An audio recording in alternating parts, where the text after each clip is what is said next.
It's time to debunk some more creative philosophers on the internet that aren't me. You know what I'm saying? Hey creators, Aimon here. This is where I help you unlock your dream creative life. And today we're reacting to some more TikToks. Let's jump straight into it. Time to kind of unleash my creative. When I wake up, which is about 5:30 in the morning every morning, the very first thing I do, I go to the coffee shop in the morning, which is kind of my creative space. It's me and my phone and my notes app. I try not to pull up emails, social media at that morning. Just literally spending an hour of my time being creative. And so I just let my thoughts run wild. I've got ideas in my notes app. So of course I'm pulling from those ideas. Sometimes I'm expanding upon them, turning an idea into a story, into an entertainment skit. So I do think it's a balance, right? You got to let your mind run free. And there's things that are going to hit you throughout the day. I may get off this live. I may get off a client call. I may get an email that triggers something that I'm like, ooh, this could be a great video. This could be a great skit. It could be a great idea. So it's hitting me throughout the day, but a little bit of structure gives. Okay, first of all, that music is making me cringe so hard. So many creators they just choose the cringiest music thinking that it's good and feel good. That's nothing to do with what he's saying here. What he's saying here is actually pretty cool.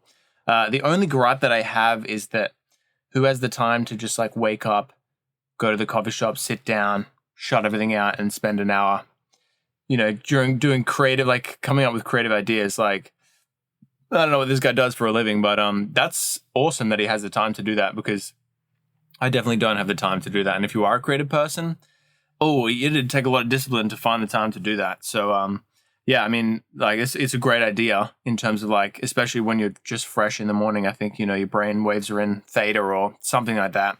I'm not a neuroscientist, okay? I'm a creative person.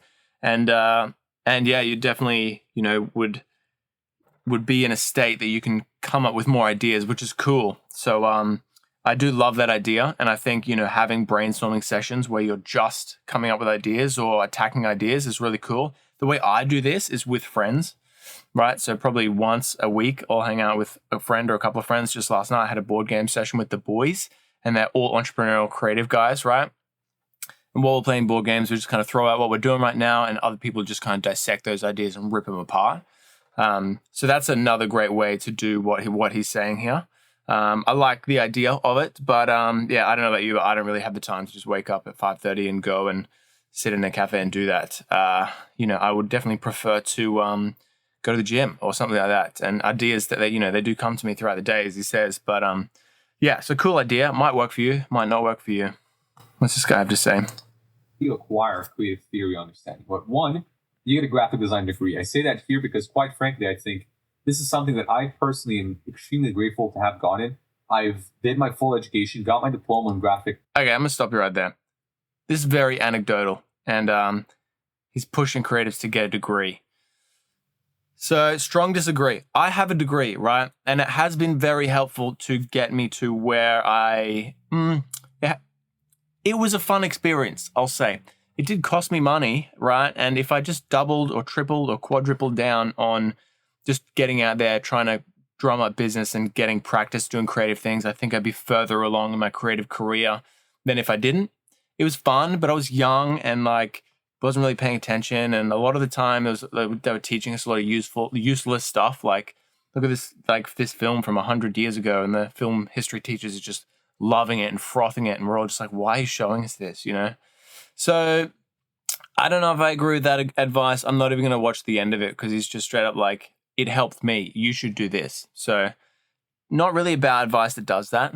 That just straight up tells you to go and do what I did. Do what I did because it helped me. Okay. So what's this guy have to say?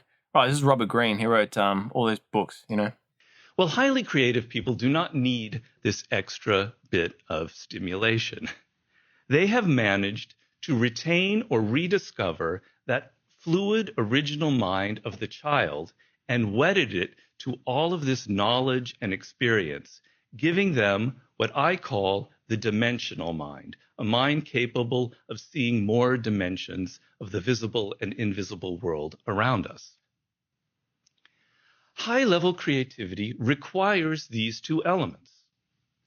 If you have an open and fluid mind, but not enough knowledge and experience, you will basically remain on the level of a child.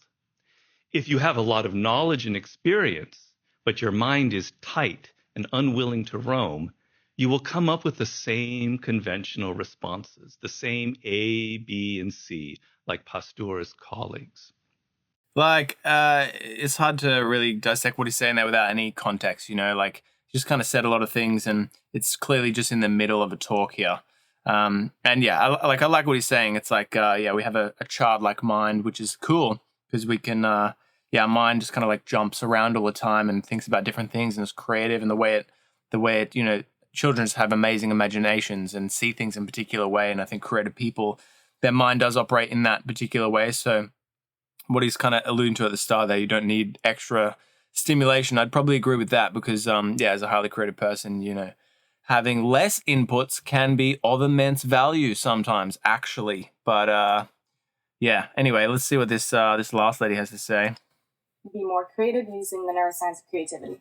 Okay. One, I debunk the idea that some people are born more creative than others, and I'm going to give you some tips on how to foster your creativity. Tip number one Let's go. is that quantity leads to quality. Adam Grant talks a lot about originality in his book, The Originals, and he references a study that concludes that creative geniuses weren't qualitatively better in their fields than their peers.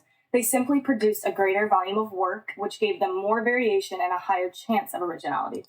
Yeah, straight up. So that's exactly what I was saying before. Like, if I didn't do my degree and I spent 3 years of that just grinding on making content, doing free work for businesses, collaborating with other creatives in my niche or in my area, like that would probably be the biggest factor to me having more success, rather than me just like being in uni and being like, well, I don't have to do anything because I'm studying and where. It's like, nah. If you just spend all that time grinding, then yeah, I'd have way more content out there and I'd be way further ahead. So that's good. That's a hot tip.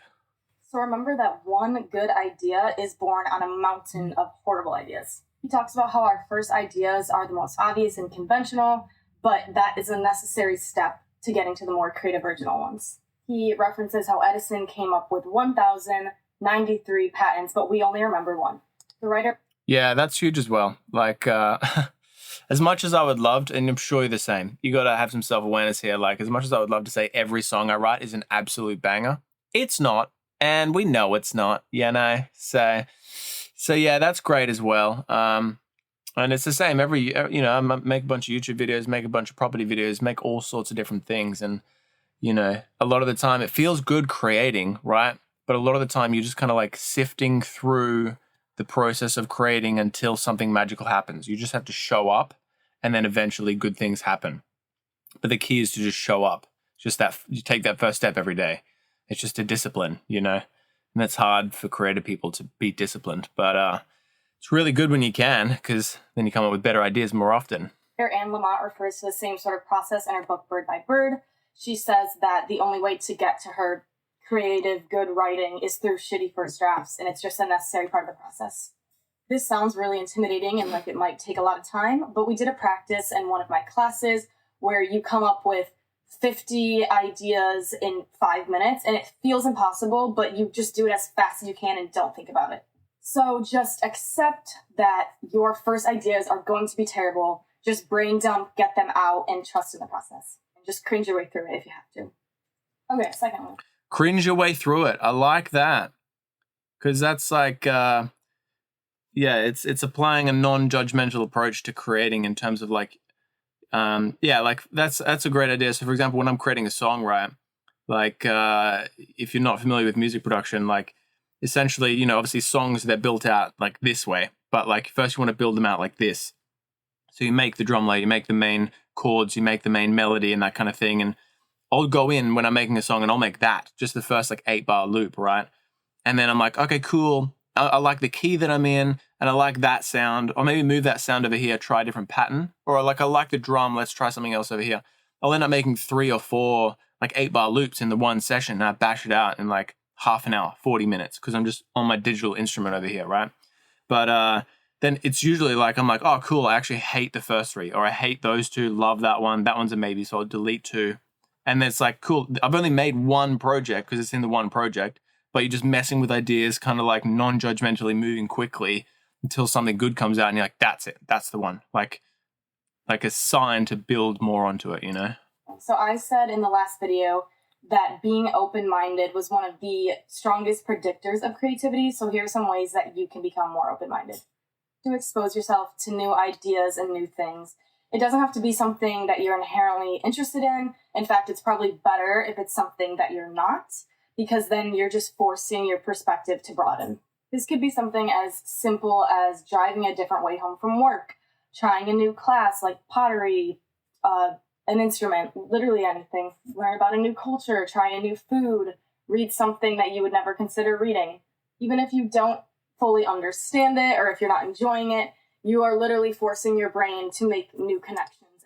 Yes, I've spoken about this a lot on the channel before, and something also I highly agree with. And it's just like big thing for me, getting out in nature, because our brains, they're not designed to take in information in the modern world that we've created it. Like our brains don't really like cylinders and boxes and things like that. And nature, it's so fluid. There's not really many particular shapes to it. So when you're out in nature, obviously it's also fresh. You're taking in the natural sounds. You're taking in the natural like visual stimuli, and you're breathing in that nice fresh air. I find getting out in nature is one of the biggest things, because there's so much variation in that experience, even if it's a similar kind of nature.